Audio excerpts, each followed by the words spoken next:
Oh, vous êtes là? Bonjour. Aujourd'hui, je vous parle de la vieille histoire de Montréal et je vais aussi vous raconter un beau conte de Noël.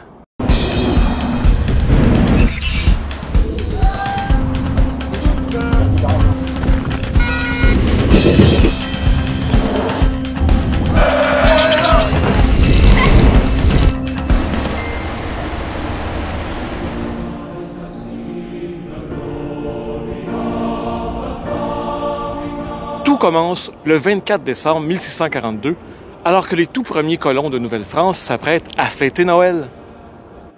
Or, sur le fleuve Saint-Laurent et sur la petite rivière Saint-Pierre juste à côté, il se forment des embarques de glace.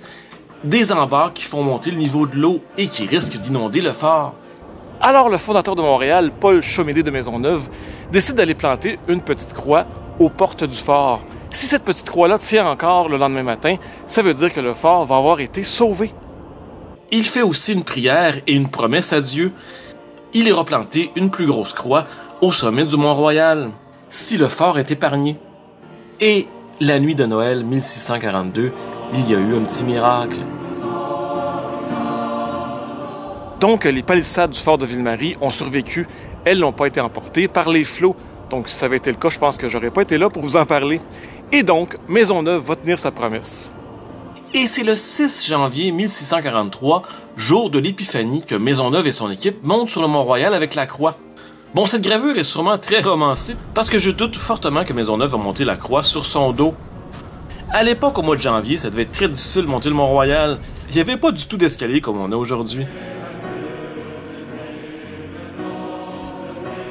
C'est pour ça que je vous disais que c'est un peu un conte de Noël, l'histoire de la croix. En même temps, on ne sait pas à quel point Maisonneuve est monté haut sur la montagne, où il était peut-être resté en contrebas. Cette autre peinture montre un prêtre et Maisonneuve faire une espèce de cérémonie sur la croix. Peut-être qu'il retournait là pendant l'été de temps en temps. Mais encore une fois, je pense que c'est plus de l'imagination de l'artiste. En 1653, Marguerite Bourgeois arrive à Ville-Marie et elle décide d'aller visiter la croix avec Paul Chomédé de Maisonneuve. Quand ils arrivent en haut, ils voient que la croix a été renversée. Ils accusent évidemment rapidement les Iroquois. Marguerite se charge donc de reconstruire la croix et de l'entourer de pieux pour la protéger.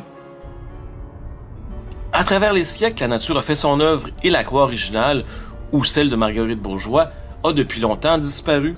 On ne sait pas exactement où elle avait été plantée. La croix actuelle date de 1924 et c'était l'idée de la Société Saint-Jean-Baptiste. Elle était là pour rendre hommage à celle de Maisonneuve, bien évidemment. Pour la financer, à l'époque, les enfants dans les écoles vendaient des timbres. On amasse ainsi 10 000 $, ce qui était une énorme somme à l'époque. Les travaux pour construire la croix ont commencé le 16 mai 1924, mais la première illumination se fera seulement le 24 décembre 1924, donc ça va faire 100 ans dans quelques jours. La croix compte 240 ampoules, donc 120 de chaque côté. C'est la compagnie Montreal Light and Power qui fournit l'électricité pour la croix gratuitement.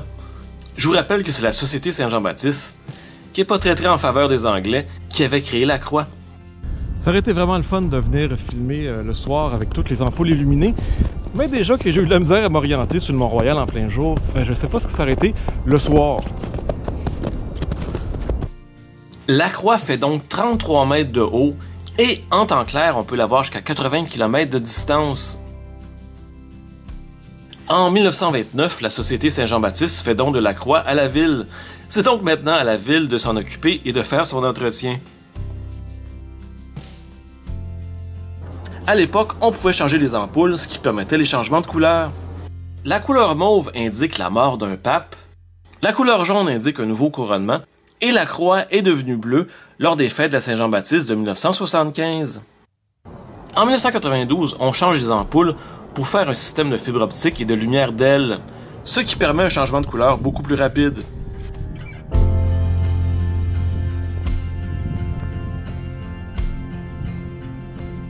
En 2009, la croix a subi d'importantes rénovations.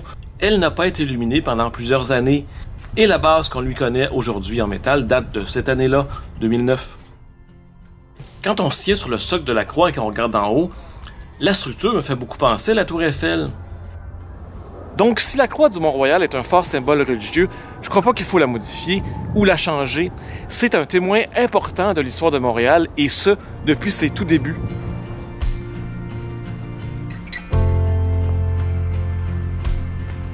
Aussi, moi je vous conseille fortement d'aller voir le Mont-Royal en hiver. C'est peut-être moins évident qu'en été pour gravir le sommet, mais la vue est vraiment spectaculaire. Et s'il y a un petit peu de neige, c'est très bucolique. C'est une des meilleures façons à Montréal de fêter Noël. Alors voilà ma courte vidéo sur la croix du Mont-Royal. Si vous avez aimé ça, comme d'habitude, un petit pouce en l'air en bas de la vidéo. Abonnez-vous si ce n'est pas encore déjà fait. Allez voir mon Patreon, un petit don pour le temps des fêtes, c'est toujours chouette. D'ailleurs, pendant le temps des fêtes, je pense pas que je vais faire d'autres vidéos. Donc si vous ennuyez de moi, ben, allez voir mes vieilles vidéos. Il y en a sûrement plein que vous n'avez pas vues. Donc joyeux Noël, bonne année et à plus!